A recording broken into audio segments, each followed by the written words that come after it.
Thank you for the honor of introducing our featured speaker. I've been asked to briefly speak to the urgency of perhaps the most pressing challenge of our lifetimes, human-caused climate change. Almost every month of the year, somewhere on Earth, a new climate record is being broken. What have we seen recently? A Pacific Northwest heat wave that was described by scientists as virtually impossible to occur without human-caused climate change. Devastating floods this week in Europe. Climate change is probably part of the cause. Bonnie mentioned the record-breaking heat in Arizona, followed by a month of extensive wildfires on the back of 2 decades in which every single southwestern state has recorded its record fire. We're an innovative, creative, inventive species, and we have technologies to reduce those emissions.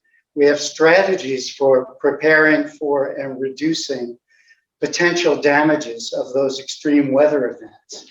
And what we've lacked is a sense of urgency and, with some exceptions, the political will to put our innovations to work.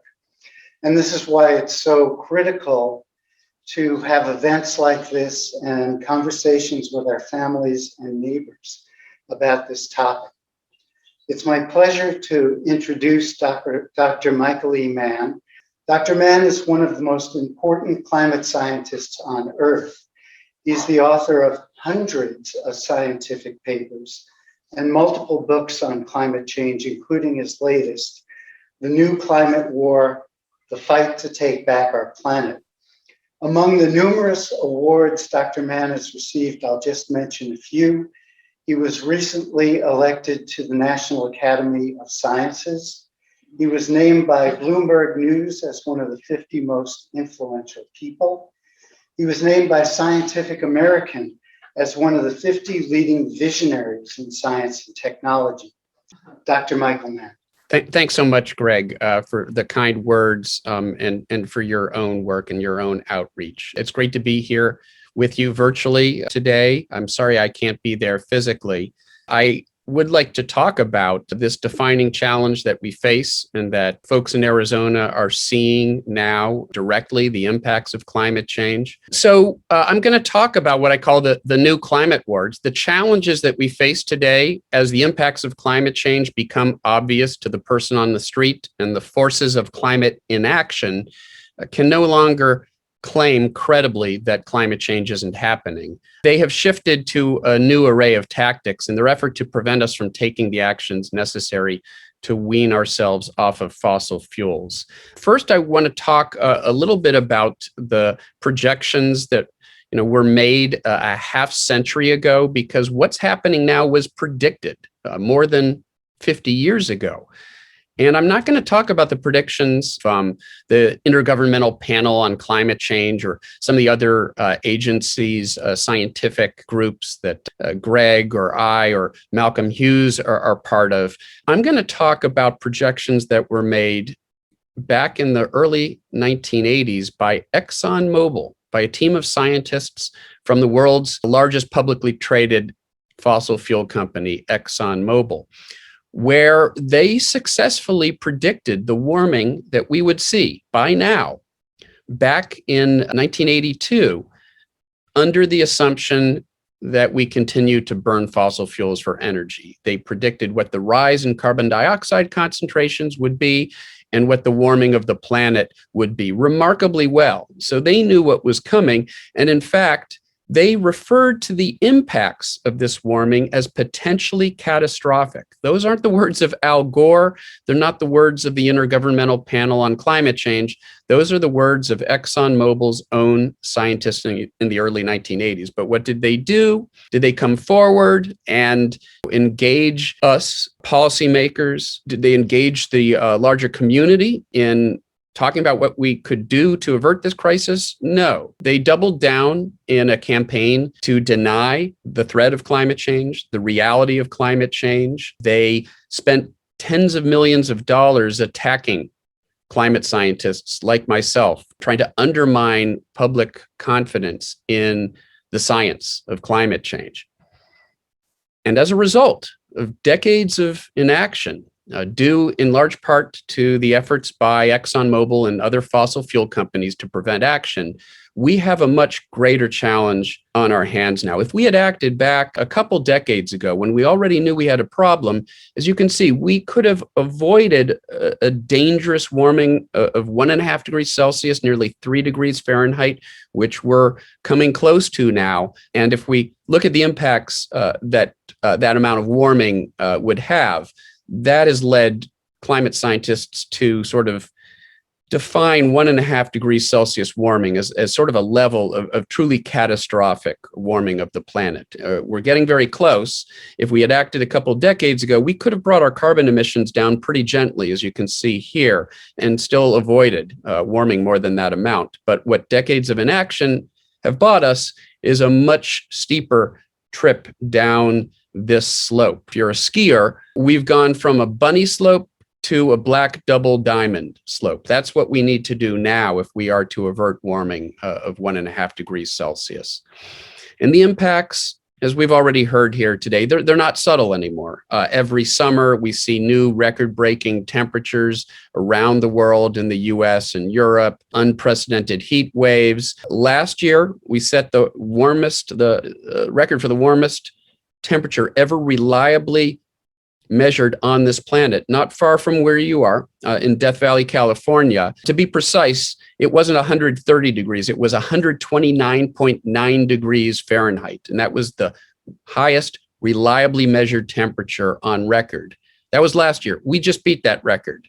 The new record for the warmest temperature ever reliably measured on the planet, the same location, again, not far from you in Death Valley, this year, not 129.9, but 130 degrees. And that's part of a larger trend where, as we've already heard, we see this increase around the world in the frequency and intensity of record heat waves. You take heat, you combine it with a record drought. It's not rocket science. You get these apocalyptic wildfires that we've seen in California, that we've seen in Colorado, that we've seen in Arizona, throughout the Western US in recent years. When I viewed this article on the Washington Post website a couple months ago, this is exactly as this article appeared on my screen. California facing drought crisis as water shortages mount and fire danger escalates. Brought to you by Exxonmobil. You can't make this up. That's actually a screen grab. We're seeing that record heat this summer, this heat dome that we've heard about once in a millennium, once in 2,000 years by some estimates. It shouldn't have happened more often than once in about 30,000 or 40,000 years in the absence of climate change. Because of climate change, it's estimated to be a 1 in 1,000-year event, still a very rare event. Some scientists like myself argue that's because the climate models are still underestimating the way that climate change is impacting the climate system, the way it's impacting the jet stream, leading to these very persistent weather extremes that we've seen in recent summers. The climate models don't quite capture some of the real world processes that are involved. And so they're still underestimating the impact that we are having on these extreme weather events. But that heat dome, it's climate change, which is the title of our op-ed in the New York Times a few weeks ago. There's no question. This is climate change. We wouldn't have seen that in the absence of human-caused climate change. And indeed, as this headline in The Guardian says, nowhere is safe. Nowhere is safe. And we've seen that. You've seen that here in the desert Southwest. Again, record heat this summer. And that heat and that drought combining to give you record wildfires here in Arizona and around the Western US. So the impacts of climate change are no longer subtle. We're seeing them play out. That's true here in the United States. It's true in Australia, where I spent a sabbatical a year and a half ago as the country was literally burning. This is a scene that some of you may have seen. It's sort of seared in our collective conscience. These blazing wildfires with kangaroos looming in the foreground. That was a year and a half ago. about a half a year ago, this was the scene in the same location, New South Wales, the same state in southern Australia. And your eyes aren't deceiving you. That's a house floating down a river. So we alternate from 1 year, unprecedented heat and drought and bushfires blanketing the continent, to unprecedented floods. Now, some of the critics will say, well, you climate scientists, you can't make your minds up. Which is it? Is it heat and drought and wildfire? Is it drenching floods? Well, the reality is that it's both. And this is something that we understand quite well now. Climate change increases extremes at both ends of the scale. And so you do see in many of the same regions more extreme heat and drought, and also more extreme flooding. When it does rain, a warmer atmosphere can hold more moisture, so you get more rainfall out of a rain event. And sometimes the impacts are catastrophic, as we've already seen, as we've seen in California, as we've seen in Europe this year, dozens killed in flooding, rainfall not seen in 100 years, at least 100 years. Again, unprecedented events that we predicted we would see if we failed to act. And of course, you've also seen in Arizona, in Flagstaff, there have been these massive floods, and they combine with sort of all of this material that's sitting around because of the wildfires. These things combine to give you these catastrophic mudslides. So, the impacts of climate change, they're not subtle anymore. We're seeing them play out in real time, and that's a little more than 1 degree Celsius. We've already seen the impact of 1 degree Celsius. Imagine 4 degrees Celsius, because that's where we could end up if we truly fail to act on this crisis. Now, the reason that we have not acted to the extent necessary, as I already alluded to, is because there has been a campaign waged by fossil fuel interests for decades to discredit the science, to hire front groups and experts who will advocate against taking action, attacking renewable energy, helping elect politicians, almost always on one side of the aisle, the Republican side of the aisle, politicians who are willing to do the bidding of the fossil fuel industry rather than what's right for the people they're supposed to represent. And we've called that the climate wars. Now, 4 years ago, I testified to a House committee hearing. This was a hearing of the House Science Committee chaired by Lamar Smith. Again, the Republicans controlled both the House and the Senate at that time. Lamar Smith was the Republican chair of that committee from Texas, a climate change denier, one of the largest recipients of fossil fuel money in the U.S. House of Representatives. And he held a hearing to call into question the basic science of climate change, to attack, to undermine public faith in the science of climate change. There were 3 climate change contrarians invited by the majority, which was the Republicans, and 1 witness for the Democrats. That was me. And I just wanted to play one brief segment from that hearing where I'm speaking to Chairman Smith. I think you'll find it enlightening and a bit amusing. According to an article that came out a few days ago in the journal Science, Chairman Smith was on record at the Heartland Institute. This is a climate change denying Koch brothers funded outlet that has a climate change denier conference every year. And Chairman Smith spoke at that conference. Dr. Mann, don't mischaracterize that. Well, let me finish my. No, they do not say that they are deniers, and you should not say that they are either. Well, we can have that discussion. I'd be happy to. Let me finish my be statement. accurate in your description. I stand by my statement, but can I finish my point? I'd like to reclaim my time. Yes.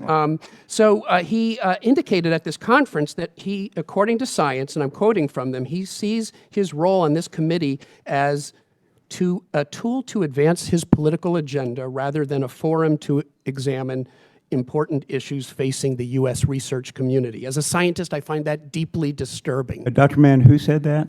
This is according to Science Magazine, one of the most respected outlets when it comes to And who are they science. quoting? This is the author, Jeffrey Mervis, who wrote that article. I'd be happy to send to committee the article. That is not known as an objective writer or magazine. Well, it's Science Magazine. Yeah, So there you have it. Science Magazine, in the sort of up is down, black is white world of climate change denialism. And again, in the case of climate change, sort of the phenomena of alternative facts and fake news, we were dealing with that decades ago, before it became fashionable. The thing is, 4 years later, the evidence has, once again become so obvious that politicians like Lamar Smith can no longer claim that climate change is a hoax, that it's not happening. But they're still advocating for the fossil fuel industry.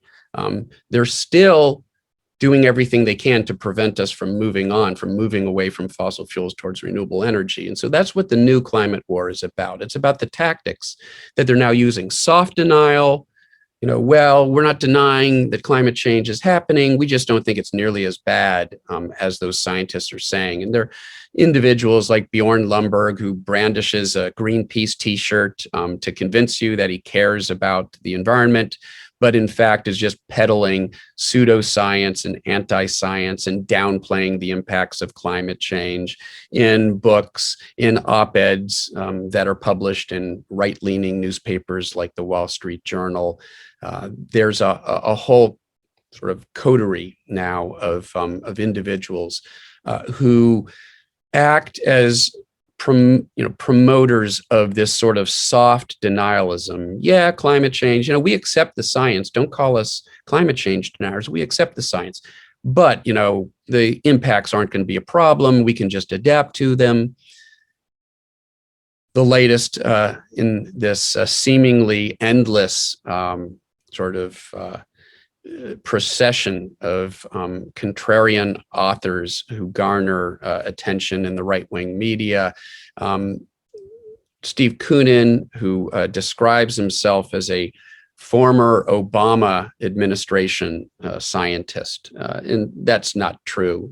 He wasn't, in any formal way working for the Obama administration. He provided some input on a report at one point, and his input was solicited because they wanted to see what climate change deniers and climate change contrarians might have to say so that they could address those contrarian comments. But he's presented himself as an Obama scientist to convince you that we should really listen to his criticism of the science, when in fact, as we've learned recently, he's a Tucker Carlson scientist. He's a Fox News scientist. He was all along. And often this is used to promote delay. It's not that big a problem. We can just adapt. We can just adapt to the changes that are coming, says Marco Rubio, says the Conservative Prime Minister of Australia, Scott Morrison.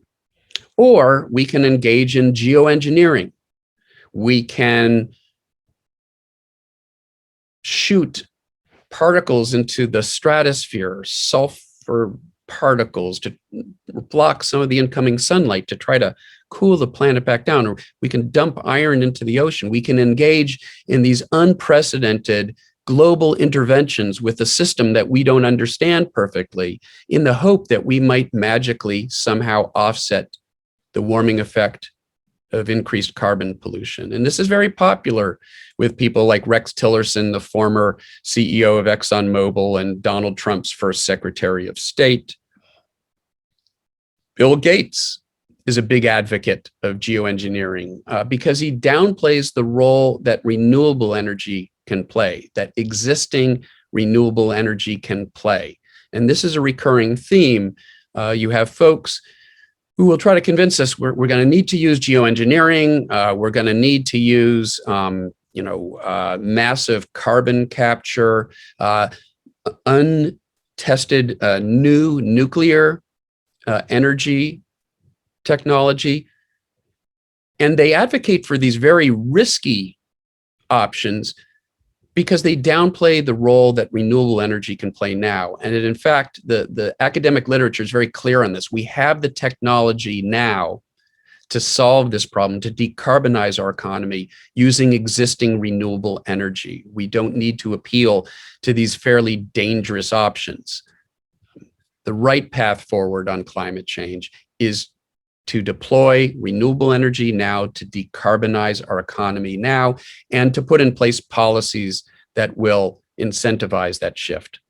The problem isn't technology, it's having the political willpower. And Bill Gates says that he doesn't know the political solution to this problem. Well, that's an admission that he doesn't know the solution to the problem, because the problem is political at this point. It isn't a matter of technology. We can solve the problem if we choose to.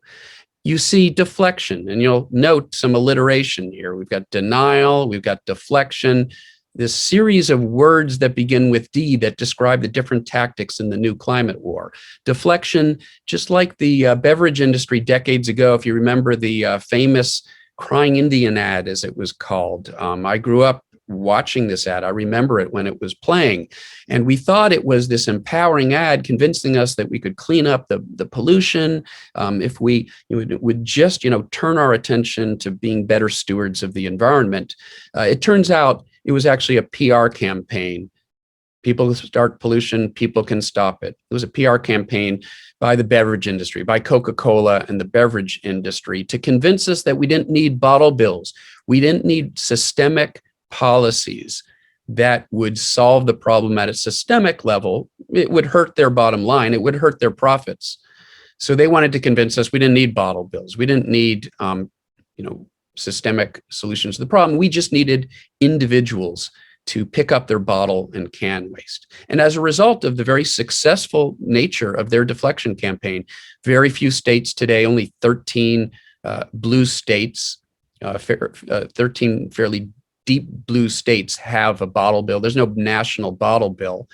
And one of our other great global environmental crises today is the global plastic pollution crisis. We have the beverage industry and their successful deflection campaign to thank for that. The fossil fuel industry took that rule book, they've run with it, and they've even convinced mainstream news outlets like the New York Times to promote this sort of messaging that the solution to climate change is individual changes in our diet, changes in our vehicles, changes in how we travel, how often we travel, how many children we have. There's a reason that British Petroleum gave us the first individual carbon footprint calculator back in the early 2000s, because British Petroleum and other fossil fuel companies wanted us so focused on our own individual carbon footprint that we failed to notice their carbon footprint. They didn't want policies like carbon pricing, like incentives for renewable energy, like policies to block new fossil fuel infrastructure. They didn't want any of those things that would hurt their bottom line, hurt their profits. So once again, they've tried to convince us that the problem is us. It's just a matter of individual lifestyle change. And they've been fairly effective at getting that messaging out. Look, we should all be the best stewards of the environment we can be. And there's so many reasons that we, should diminish our environmental footprint and our carbon footprint. Often the things that we do to accomplish that save us money, they make us healthier, they make us feel better about ourselves, they set a good example for other people. But we can't allow polluters to convince us that that alone is the solution to the climate problem. You and I, we can't impose subsidies for renewable energy. We can't block new fossil fuel infrastructure. We can't put a price on carbon. Only our policymakers can do that. And we need them to do that. And we need politicians who are willing, once again, to do what's right for us rather than the bidding of polluting interests. Division, another D word, dividing the community of climate advocates so that we don't speak with one voice, using social media to get us fighting with each other, often about our lifestyle choices, getting people finger pointing at each other. Why aren't you a vegan? Why do you still fly? Why do you have children? Why have you chosen to have children? If they can get us fighting with each other, and behavior shaming each other, it's a great way to divide the community. And they've been very effective at doing that, particularly online, using troll armies and bot armies. Now, sometimes something comes along that it's hard to make sense of. Why did Michael Moore, this progressive filmmaker, make a movie that was basically an attack on renewable energy, that was a gift to the fossil fuel industry, that went after the main solution to decarbonizing our economy, renewable energy? I don't know why he chose to do that. I don't know why Michael Moore chose to, maybe he thought that it would get more attention. It's a man bites dog story. Liberal filmmaker, makes movie criticizing the renewable energy industry. Maybe that'll garner more media attention. Well, he did get media attention, and he did get promotion. There were a number of organizations and media outlets promoting the film, but they were all right-wing disinformation enterprises like the Heartland Institute, which is a Koch brothers and fossil fuel industry funded group, the Competitive Enterprise Institute, Koch brothers, fossil fuel funded, Breitbart News, the Murdoch media empire. That's who was promoting his movie. So that tells you something. They loved the narrative of, eco-leftists are suddenly turning on Michael Moore, divides the community, gets us fighting with each other, and it seeks to discredit their main competitor, the main competitor to the fossil fuel industry, renewable energy, the renewable energy industry. Part of that division effort involves attacking opinion leaders, thought leaders, influential individuals in the movement like John Kerry, our special envoy on climate under Joe Biden, going after him, targeting him, attacking him for, supposedly being a hypocrite because he still flies on planes. It's a way of discrediting important messengers in the climate movement. It's a way of dividing the movement, and it's a way of deflecting attention, once again, away from the needed systemic solutions to the idea that it's just about individual lifestyle and individual behavior. And it's no mystery why the Murdoch media empire has been promoting those attacks on John Kerry. Finally, there's Doomism. Ironically, if they can lead us, if the forces of inaction can convince us it's too late to do anything about the problem, it potentially leads us down the same path of inaction as outright denial. And so they do promote doom and gloom and this idea that it's too late. And what's so tragic about that is that many, good people of good intentions, people who would otherwise be on the front lines demanding action, become convinced that it's too late to do anything, and they disengage. And that's a win for the inactivists. When climate, when folks who might otherwise be on the front lines advocating for climate action are led to disengage because they believe it's too late. They disengage from the political process. They no longer participate in the larger conversation. Again, that's a big win for the forces of inaction. So let's be aware that doomism, while many people we know who are good people, who are good-hearted, well-intentioned, they fall victim to this. Let's help them out of it, because the science tells us that it isn't too late to act. They need to understand that that's what the science says. We need to get them engaged again and on the front lines with the rest of us, demanding action. So winning the war, well, it's about urgency and agency. Yes, we have a crisis on our hands, but we can do something about it.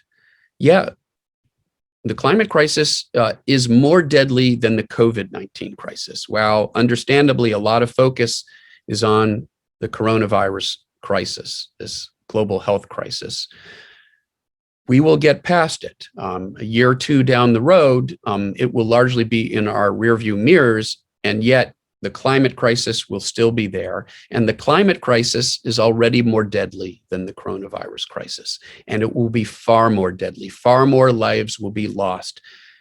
due to climate inaction, then we're lost due to the pandemic if we fail to take meaningful action. So the agency, we have the solutions. As I said before, we don't need a miracle, Bill Gates. Yeah, he's said we need a miracle to solve the climate crisis. We don't need a miracle. We don't need some magic new technology. We just need the political willpower, and we need politicians, once again, who are willing to do what's right for us. And these days, that's almost exclusively the party that I'm speaking to tonight, the Democratic Party. There is only one party in this country that recognizes the climate crisis, that's willing to do something about the climate crisis. You've got to vote for Democrats. And you've got to help the Pima County Democrats and Arizona Democrats, because this is truly a battleground state. This is where the battle is being waged right now in this state. And we need to recognize that, and we need to rise to the challenge, because nothing less than the future of this planet is at stake. But look, the solutions there, renewable energy is already cheaper than fossil fuel energy on a levelized basis. Despite the claims that it'll be too expensive to switch to renewable energy, to move towards renewable energy, it's actually already cheaper in most markets, and that's becoming more and more true with each passing year. And that's not even taking into account the damage that fossil fuel burning is doing to the planet. And we're seeing, amazing increases in the deployment of renewable energy around the world, in the United States, in Australia, where I was on sabbatical. The wind and solar boom is here. It's happening. The transition is happening. It's not happening fast enough for us to avoid warming the planet beyond dangerous levels without accelerating the transition. So we have to accelerate the transition that's already underway. And that means policies, that means carbon pricing, that means renewable energy portfolio standards, as Democrats are arguing needs to be in this new stimulus package, this infrastructure package. It means blocking new fossil fuel infrastructure. We're turning the corner. Carbon emissions have flattened. In fact, last year, and we know that that's happening because of renewable energy. The IEA, International Energy Agency, which has been very conservative on this front, has said that carbon emissions have plateaued now because of the increasing market share of renewables. Far more added capacity each year now in renewables than in fossil fuel energy. But flatlining isn't enough. We've got to bring, as we saw at the very beginning of this lecture, we've got to bring those carbon emissions down by a factor of 2 within the next decade and down to 0 by 2050. And that means, once again, we have to speed up that transition. We did see a 7% drop in global carbon emissions last year. And if we could keep that up for the next 10 years, we would be on that path to keeping warming below 1.5 degrees Celsius. We would be on the path to cutting carbon emissions in half in a decade. The problem is that many of the factors that led to that drop last year were temporary. Social distancing, dropped, a very large drop in transportation, measures that were temporary, and we're already seeing those carbon emissions come back. Much of that 7% was offset by a 5% rise so far this year. And what that tells us is that these sort of lifestyle changes aren't going to get us there. We need a fundamental remaking of our global energy economy. We need a structural transition off of fossil fuel burning. Why am I optimistic that we really do have a chance to do that? Again, you look at the conservative IEA, an International Energy Agency, just a couple months ago said, look, it's still possible. We can get to net zero by 2050, which gets us on that path, which keeps us on that path. But there can be no new oil, gas, or coal development, no new fossil fuel infrastructure. Full stop. Good news, the US is back in a leadership position on this issue. The US has made a bold pledge to cut its carbon emissions in half by 2030, which again keeps us on that path that we need to be on. And most importantly, we have reasserted leadership on this issue. It's putting pressure on other actors. China is now back at the table. Other countries are putting forward very bold pledges as we go into the next major climate conference later this year in Glasgow, COP26. But we still have to put pressure. Australia is still intransigent in terms of their commitments. China has still not put anything on the table anything formal on the table, and they are the largest carbon emitter today. And so it's really critical that we use all of the diplomatic tools that we have available to us to bring other countries along. And the US is now doing that under the Biden administration. Elections do have consequences. We couldn't have afforded another Trump presidency. It would have been game over for the climate. I said that many times, but we averted that particular crisis and elected Democrats, not just to the presidency, but to both houses of Congress. And we've got to take advantage of that because we don't have time to waste. There have been some successes recently. Just to review those again. Oh, I meant to stop. Sorry about that. So, the G7 countries a few weeks ago agreed to end support for coal production. That's a really important move on the part of many of the world's largest industrial economies. Royal Dutch Shell was ordered to cut their carbon emissions by 45% by a Dutch court. Exxonmobil had several climate-friendly people, individuals who were elected to their board of directors just a couple months ago, and that is likely to have a huge impact on the direction that they take with their policies in the years ahead. And the Keystone XL oil project has been abandoned, and in part because the Biden administration signaled that they were not going to greenlight that project. That drove investors away from it, and investors are moving away from investment in fossil fuels. And so there's some real movement there as well. Reasons for cautious optimism, none more significant than the children of the world, the youth climate movement, which has really recentered this conversation where it needed to be all along. This isn't just about science, economics, politics, and policy. It's about ethics. It's about what sort of world we want to leave behind for our children and grandchildren. Now, one possible world is a world where there are no polar bears. There is no more Great Barrier Reef. The coral reefs, the great coral reefs of the world. And those are just symbolic of a fundamentally degraded planet with less food, less water, less space, and a growing global population. That's a prescription for, a dystopian Hollywood film. That's one possible future. But we still have time to make sure that that isn't our legacy, that isn't our future. It's up to us, and this truly is our moment. So I will leave it there. Happy to take some questions from the audience. Thank you very much. Great. Thank you, Dr. Mann. We have a few questions, so that's great. First, Gail asks, our utility regulators have recently approved a 2070 goal for zero fossil fuel energy. How much sooner should that happen to avoid catastrophe?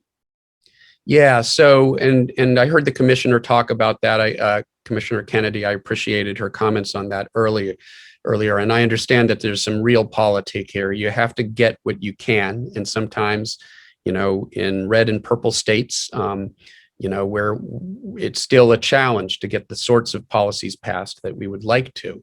So 2070, as the commissioner alluded to, isn't nearly as bold a pledge as you'd really like to see. As I said, globally, we have to bring our carbon emissions down to net zero by 2050.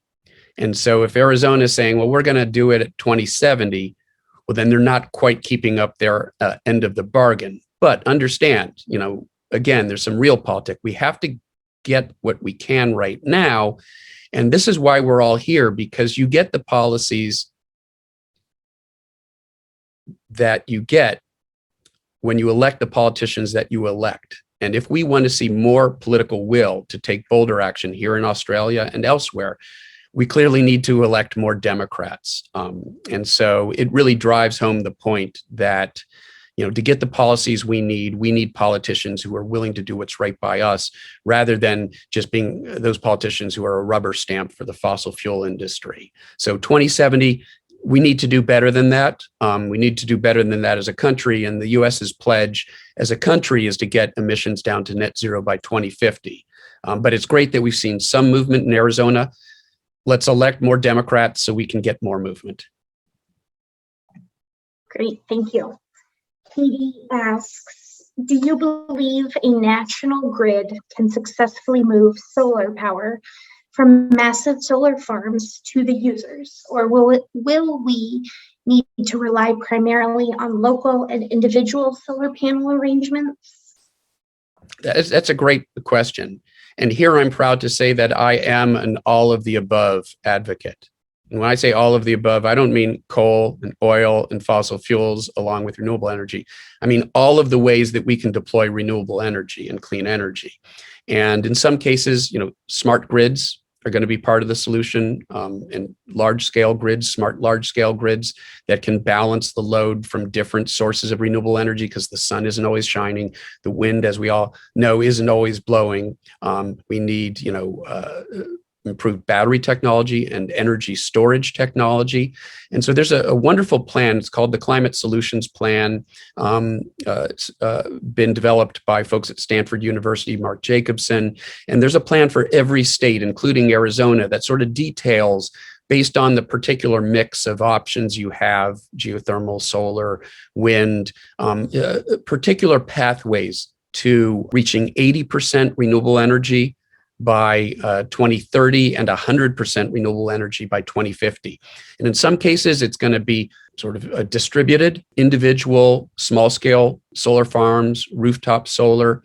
In some places, it makes sense to provide incentives to the grid, and renewable energy portfolio standards do that. They require utilities to meet a certain percentage. The $35 trillion infrastructure package that's being debated right now in Congress. Right now, there's a renewable energy portfolio standard that would require utilities to provide 80% of their energy from clean sources by 2030. And so then you allow the utilities to figure out how to do that. And we let the market figure out what combination of individual, rooftop solar, distributed energy, wind, large-scale solar farms. Again, all of these will be, part of the solution. There's no one size fits all. So I'm all of the above, but when I say all of the above, I mean all of the ways that we can decarbonize our energy infrastructure, both in terms of the large-scale grid and in terms of increased reliance on distributed local energy production and storage. Fantastic, thank you. Paul asks, would you suggest, as Sandra Kennedy mentioned earlier, that a just transition is a critical part of our timely action in adopting renewable energy? Yeah, and there's no question. I mean, the people who have been most impacted are the ones who've had the least role in creating the problem. And that's true internationally. The developing world that, has provided, where carbon, the carbon footprint is orders of magnitude smaller than it is in the industrial world. And yet, the tropics and the global south are seeing some of the worst impacts of climate change, coastal flooding.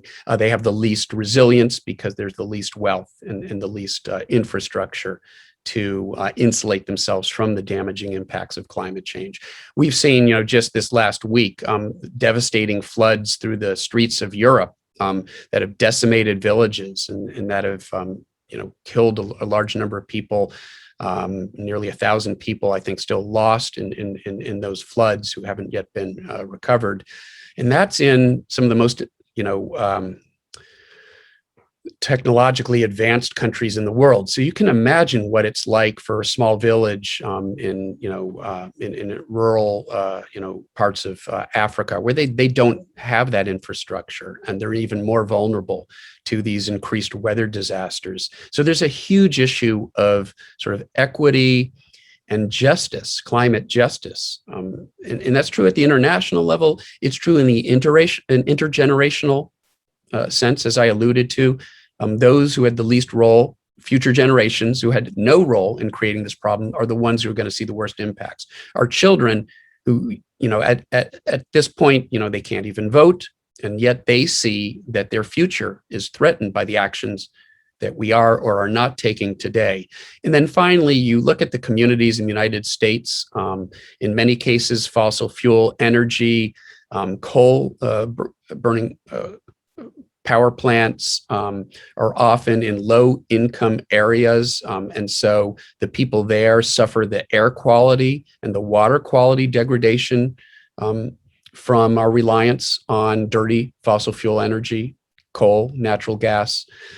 So there are so many levels on which this is ultimately an issue of justice. And that's why we talk about climate justice as a defining principle in how we go about acting and in the policies that we put in place. And one thing that was great to see with the executive actions that were put forward by the Biden administration earlier this year, climate justice is very much at the center, providing resources to frontline communities to help them deal with the lasting legacy of dirty fossil fuel pollution, providing funding for a civilian climate corps to hire people to actually clean up the damage that's been done in the past.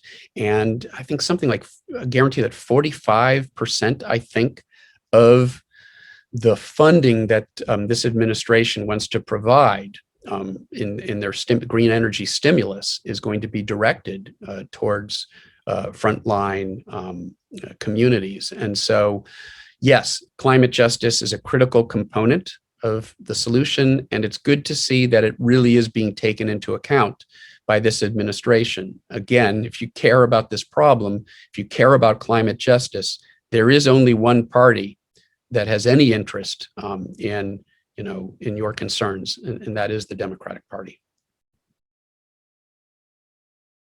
Thank you. All right, next up, Dawn asks, do carbon offsets deliver any real climate benefit, or are they another form of distraction/diversion? Yeah, it's a great question. And the answer to that question has evolved a bit, and it's nuanced, frankly. There are a lot of bad offsets out there.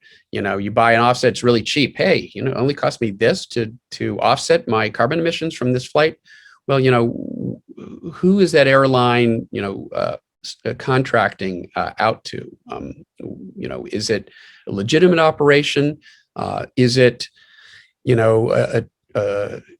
tree plantations, for example, where there's unlikely to be any permanent carbon burial, that the carbon that goes into planting these trees is soon lost because of the short generational time scale of these farms?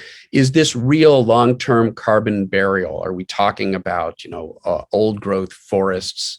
You really have to look at the details. And the fact is that there are some legitimate carbon offset programs out there, legitimate entities that do this, but it's going to be more expensive because they try to do it credibly and they try to do it right.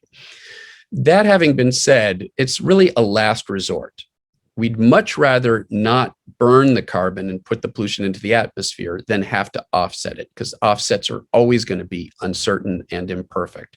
So my view is that, yes, do some research. If you're forced, to travel right now, there's certain sectors of the economy where ultimately we will be able to decarbonize them, but it's going to take a little longer. And aviation is a great example of that. We've got to come up with synth fuels and high density biofuels and better battery technology. And we're working on all that, but it may be a decade or two until we really have viable carbon-free air travel. And if you're forced to, to engage in air travel, and many of us are, then it's certainly better to try to offset those emissions. And when you do try to offset them, try to make sure that the entity that you're using is credible, that the offsetting really is done in a reliable and viable way, because there are some, fly-by-night operations where it's very cheap, but that's because, you get what you paid for.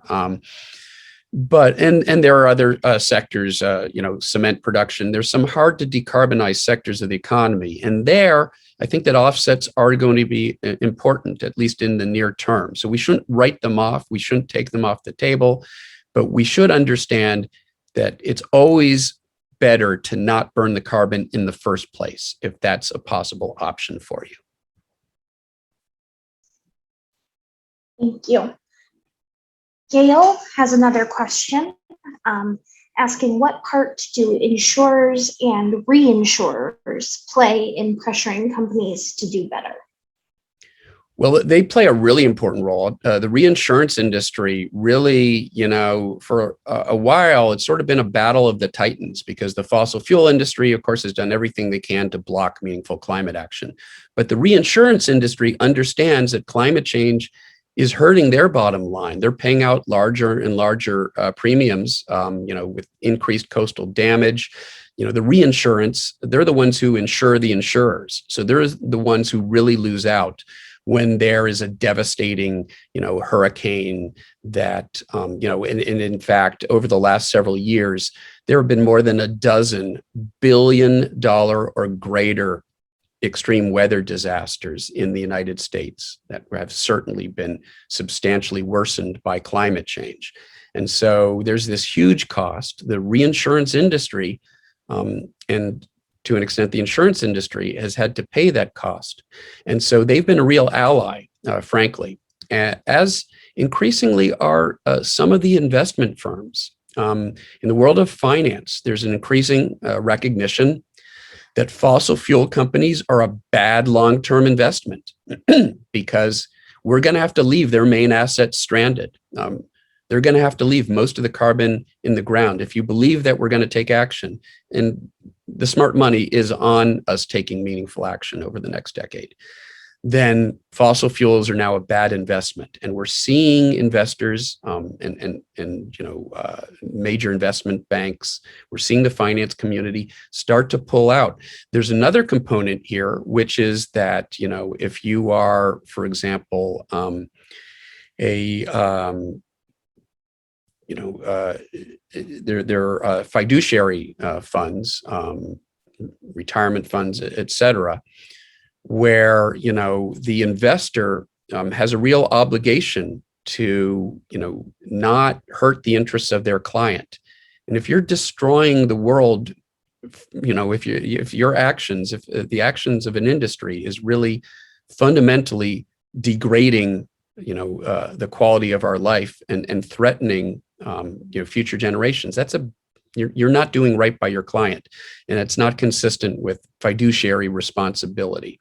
And so you are seeing, some really interesting discussions. Bank of England, BlackRock, one of the largest investment firms in the world, finance firms in the world, you're seeing them start to pull out of investing in new fossil fuel infrastructure. And to some extent, as I argue in the new climate war, they're actually somewhat ahead of the policy community. So, it's possible that the private sector may get ahead of the government sector when it comes to disinvesting in fossil fuels and helping wean us off of fossil fuels. We're going to need the business community, including the investment community, to be on board. They're an important potential ally. Awesome, thank you. Next, Barbara asks, What do you know about the rapidly evolving fossil fuel non-proliferation treaty globally? How successful will you be with this type of approach? Well, let me just say generally that I think, civil engagement, collective action is really important. That's what the youth climate movement has been about. That's what these pipeline protests in the United States have been about. And they've had a real impact. That's what the divestment movement, I think you're sort of alluding to here, that, this movement to ask, companies, individuals, and civic organizations to pull out of, pull their investments out of the fossil fuel sector. Mutual funds asking banks, the Rockefeller Brothers Fund, which is the legacy of the Rockefeller, the legacy of Exxonmobil, the Rockefeller family. The Rockefeller Family Foundation a few years ago announced that they were divesting of any holdings in fossil fuel stocks. And that they represent the legacy of the Rockefeller family and ExxonMobil. So that was a really strong statement. So the divestment movement, pipeline protests, youth climate activism, marches, demonstrations, all of these things have brought pressure on our politicians. I would argue that this sort of grassroots pressure within the Democratic Party, these grassroots efforts on the part of youth, on the part of frontline communities, put a lot of pressure on the incoming president to take a much harder line on climate than anybody thought he was going to take. And if it had not been for those protests and for those demands and for the political action that was being taken by climate action, climate justice groups, I don't think we would have seen the remarkably bold agenda that we've seen from this administration. And so make no mistake, a lot of the policy progress that we're seeing right now, at least from on the executive side, is a direct consequence of the grassroots pressure that was brought to bear during the election, and that continues to be brought to bear. And so my short answer is yes, these efforts are essential. They put pressure on politicians to do the right thing because we know there's an immense amount of money and pressure on them to do the wrong thing. Fantastic, thank you. Another attendee asks, does the ocean warming and acidification threaten the ocean's role as our planet's oxygen factory? What's the research on that? Yeah, so oxygen is less of a problem. Scientists who study sort of the biogeochemistry that's involved. Climate change doesn't really threaten the oxygen supply. We'll still have oxygen, but it hardly matters whether you have oxygen if you don't have an otherwise livable planet, which is to say, if in the worst case scenario, business as usual carbon emissions, where we see dramatic flooding of our coastlines and withering droughts and heat within the tropics that makes the tropics essentially unlivable. So now you have this smaller and smaller amount of livable area on the planet for a growing global population. You've got less fresh water and you've got less food, and the ocean will be less productive because as you warm up the oceans, the dissolved oxygen concentration goes down. And this is part of why we see fish species, cold water fish species starting to migrate poleward, because the mid-latitude waters that they're used to occupying are too warm for them. They don't hold enough oxygen, and these fish need a large amount of oxygen. So you see salmon, you see lobsters, for example, migrating north in the North Atlantic. And increasingly, you'll have this large dead relatively anoxic zone in the ocean, in the tropics and into the mid-latitudes, which would be devastating. So we'll still have atmospheric oxygen to breathe. There's really no reason to believe that we'll see a fundamental change in the amount of oxygen in the atmosphere, but we'll have huge anoxic zones in the oceans, combining with the effects of ocean acidification, which you mentioned. Increased CO2 in the atmosphere diffuses into the ocean. There's increased CO2 in the ocean, and that literally, dissolves the skeletons of calcareous organisms, shellfish and crustaceans, corals. So we'll still have oxygen to breathe, but that isn't much of a consolation if we don't have a livable planet in the first place. And so in a worst case scenario where we allow the planet to warm up 4 to 5 degrees Celsius, 7 to 9 degrees Fahrenheit, twice that much in the polar regions, which will warm up more and faster. That, as I said before, that's a post-apocalyptic dystopian future that we don't want to see. That is one possible future, but we can still take the actions necessary to make sure that that isn't our future. Perfect. Thank you. Michael asks, is there any truth to the Michael Moore documentary? Is there any truth to it? His name is Michael Moore. That was truthful. It was fundamentally, the very premise of it is false. And in my Newsweek piece, which you can find online, I think unfortunately Newsweek is now behind a paywall. It didn't used to be behind a paywall. So that article might be behind a paywall. But in my Newsweek article, which I briefly showcased here in my presentation, I go into some amount of detail, and I link to a number of other analyses by people like Bill McKibben, Leah Stokes, who's an energy expert at UC Santa Barbara.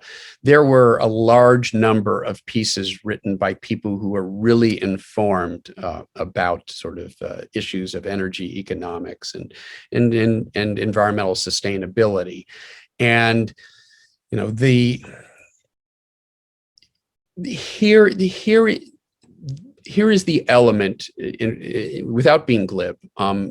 There is one element to the film that I agree with, which is that we have to have a larger conversation about environmental sustainability.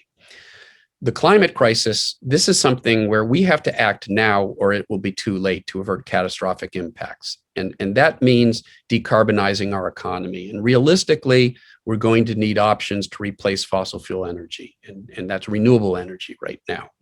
In the long term, we would like to get away from an extractive economy and a constantly growing economy. And there's an argument to be made that a forever expanding global economy and increased resource extraction and depletion is fundamentally incompatible with a sustainable existence on this planet. We have finite resources.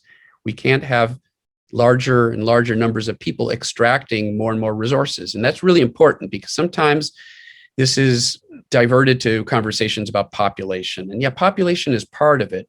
But the problem right now isn't the third world. The resource, use among people in the global south, as I said before, orders of magnitude less than the resource used by those of us in the industrial world.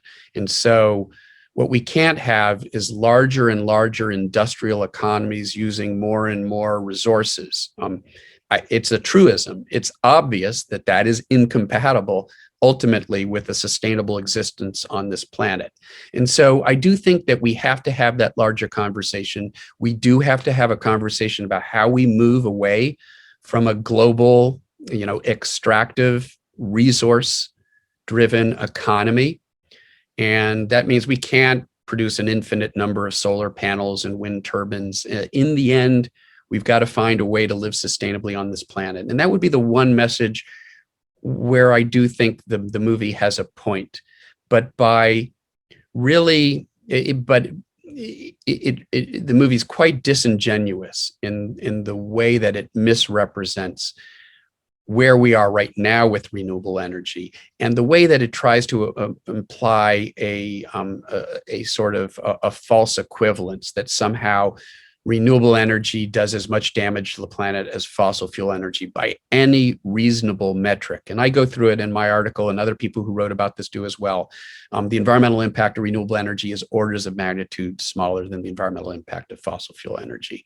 So that's the most important point. But, but there is a point here that Michael Moore makes about us ultimately needing to find a way to live sustainably on this planet. No question about that. Thank you, Dr. Mann. We've got 4 questions left. How are you feeling? What can we do? A rapid round here? We'll do a sort of, yeah. Michael again asks, our friend Bruce Logan at Penn State has developed the energy IQ based on the quote D factor. How important is energy intelligence / education? And are you guys at Penn State planning to get with Milton Bradley to create a board game to teach the D factor? So I'm not too sort of involved with that particular effort, but I do know the individual that you named is a colleague and a friend of mine, and we're definitely both in agreement that energy intelligence is really important. It's something we work at here at Penn State. We try to make sure that our students, are equipped to understand basic issues of energy economics and sustainability. And there's a huge sustainability institute here at Penn State that works to inform discussions on campus about energy and resource sustainability. And so, yeah, I'm all for making sure that our students and our citizenry in general are as informed about these issues as they can possibly be, because an informed electorate hopefully makes informed decisions and elects politicians who are willing to do what's right rather than what's expedient. Great, thank you. Kate asks that CCL is all in on carbon fee and dividend. But then I heard Gina McCarthy say she doesn't think it's a good answer, and it's not fast enough. What say you? Yeah, I've never understood that argument that you hear that. Oh, it's a false argument. It's one that I address in my book, this idea that a carbon tax or carbon pricing isn't fast enough. That all depends, first of all, on the size of the tax. If it's a very small tax, it's not going to change things very much. If it's a larger tax, then it's going to disincentivize fossil fuel, energy pretty quickly. But the other fallacy is the idea that that would be the only tool. The idea that if we were to put a price on carbon, that's all we're doing. Of course, that's not all we're doing. It's just one tool in the toolbox, and we're going to need to use all of them. We need carbon pricing, and that could be a carbon tax. It could be a revenue neutral fee and dividend system like CCL advocates for. I think that's a great option. I think all these options should be on the table. Cap and trade systems are also a viable way to price carbon. These renewable energy portfolio standards are a great option as well. So let's use all of the tools in the toolbox, because we're going to need them all. But let's not create the straw man that somehow any one of them needs to solve the problem on its own, because that's not the way it's going to happen. It's going to happen because we're using all of these tools simultaneously. And carbon pricing is a critical tool, and it should be on the table. And if I were going to criticize this administration, I would say that perhaps for political reasons, they veered away from the carbon pricing as something that they're focusing on. And I do think that it's something that we need to keep on the table. And I think it's great that CCL and other organizations are working hard to sort of promote these potential tools in decarbonizing our economy. Great, thank you.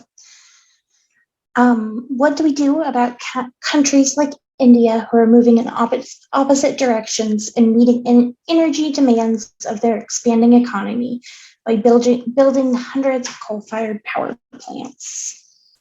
Yeah, so we have to make sure, and that's what these negotiations right now are about, the negotiations taking place as we go into the next major climate conference. And this was part of the discussion at the G7, was, the importance of us providing financing and other incentives to developing nations, because we can't afford for them to make the same mistake that we made.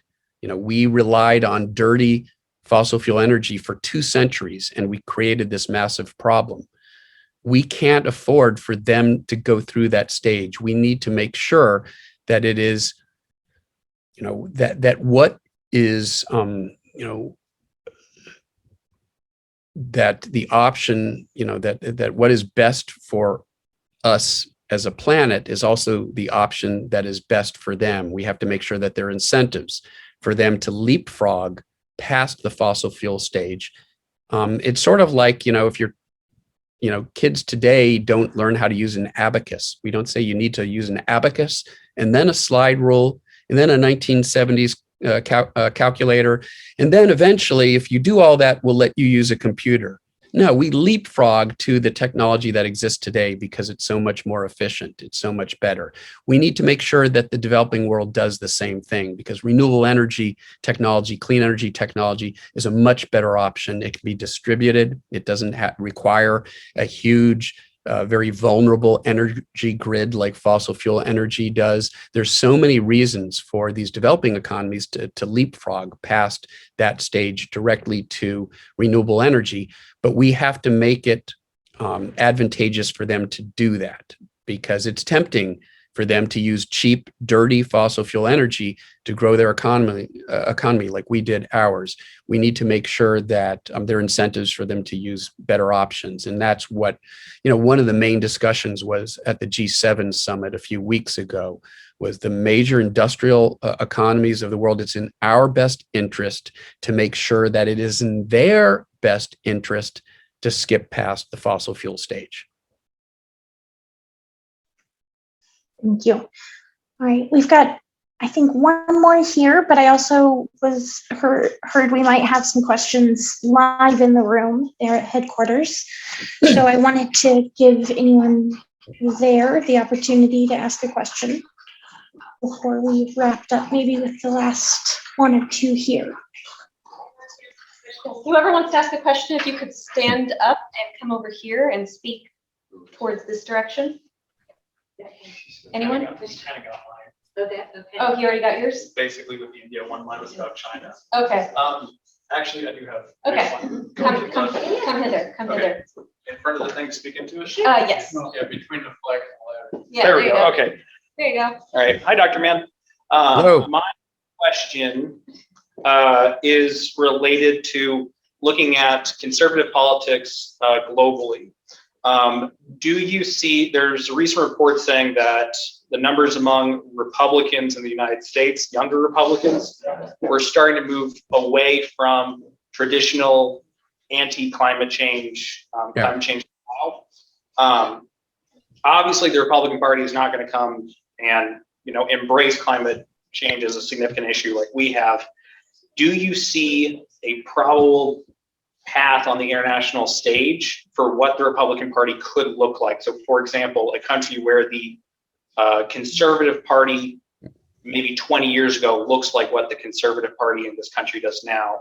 And what does that kind of tell us about how we need to market the need and the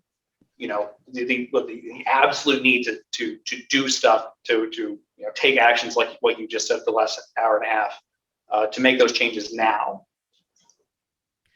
Yeah, so thanks for the question. So, there is some movement among younger conservatives. I talk about this in the book. Under 40 Republicans overwhelmingly accept and recognize that climate change is a problem. They want to see their politicians doing something about it.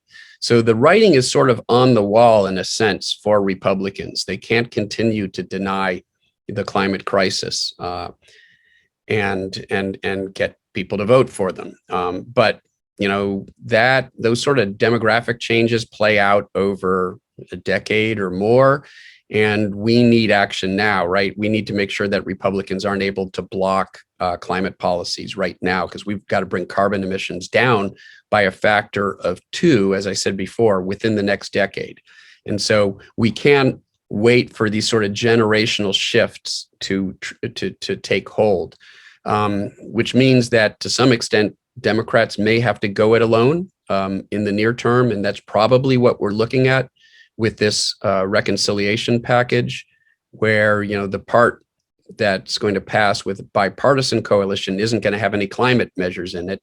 And the part that's going to have climate measures is going to be the Democratic only plan that will pass through reconciliation. So for the time being, I would say we're pretty much looking at Democrats going it alone and taking advantage of the moment that they have to get some meaningful climate legislation passed. But as I say in the book, I do think that there is this shift underway. I don't think Republicans as a party can continue to hold out, and we have seen some evolution, and I detail that evolution where they've moved away from denial. There's still soft denial and these other tactics that we talked about that are often that we often see employed by Republicans. But there are an increasingly large number of Republicans who have said, no, look, we've got to get serious about this. We need to put some policies on the table because if we don't put forward some serious solutions, then we're not really going to have a say in the policies that ultimately get enacted. And so I do think that there's there's that small, fairly quiet minority of Republicans who really do want to join with Democrats on climate legislation, but are afraid to do so right now because of the, just the toxic atmosphere that exists in the Republican Party right now. We may have to wait for, the veritable lancing of the boil for whatever this malady that has infected the Republican Party for that to play out. We're not really going to know what the playing field looks like on that side of the aisle, probably for a couple years. We have to see if this Trump sort of fever breaks. And if it doesn't break, then, it will continue to be the case that only one party will be capable of acting meaningfully on the climate crisis. And we know which party that is. It's the party that I'm talking to here tonight. Thank you, Dr. Mann. I believe we have maybe one more question. And Paul asks, how reliable of an ally or role will the U.S. military be in effectively persuading American business leaders that climate change mitigation is critical? Yeah, the military has been a really important factor here. Of course, during the Trump years, many of many within our military community were sort of afraid to talk about climate because they knew it was off limits with the Trump administration. But quietly, they were doing everything they could to make sure that some of the basic plans that the military has in place move forward, because they recognize that, on a number of levels. First of all, the greatest national security threat that we face in the years ahead is from climate change. It's what they call a threat multiplier. In fact, I believe Greg referred to this in his comments earlier this evening. It's a threat multiplier because it takes existing competition for food and water and space, basic resources, and it increases that competition, and that leads to conflict. We know that the Syrian uprising, the emergence of ISIS as a global threat, was tied to climate-related factors, an epic drought in Syria that forced rural farmers into the cities where they were competing for space and food and water, and that led to increased competition and conflict. And in that environment of conflict, that's when terrorist organizations have a real opportunity to recruit people. And our national security community understands that. They understand that an open Arctic Ocean, without sea ice in the summer, represents a whole new set of challenges in terms of defense of new coastlines, Arctic coastlines. So our national security community gets it. They had to take a subterranean approach during the Trump years, but now in the Biden era, we're seeing now a reemergence of these discussions, and we're seeing the national security community once again engaging on something that they do see as an existential crisis, the climate crisis.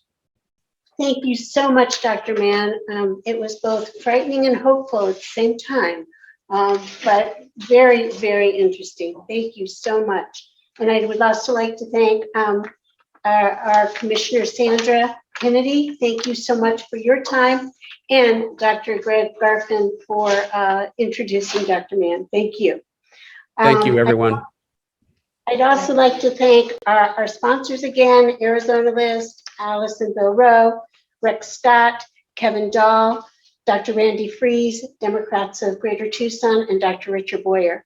And lastly, I'd like to thank again the PCDP staff, interns, and volunteers, and all of you for attending and supporting us. Thank you so much. Have a great rest of your evening. Good night.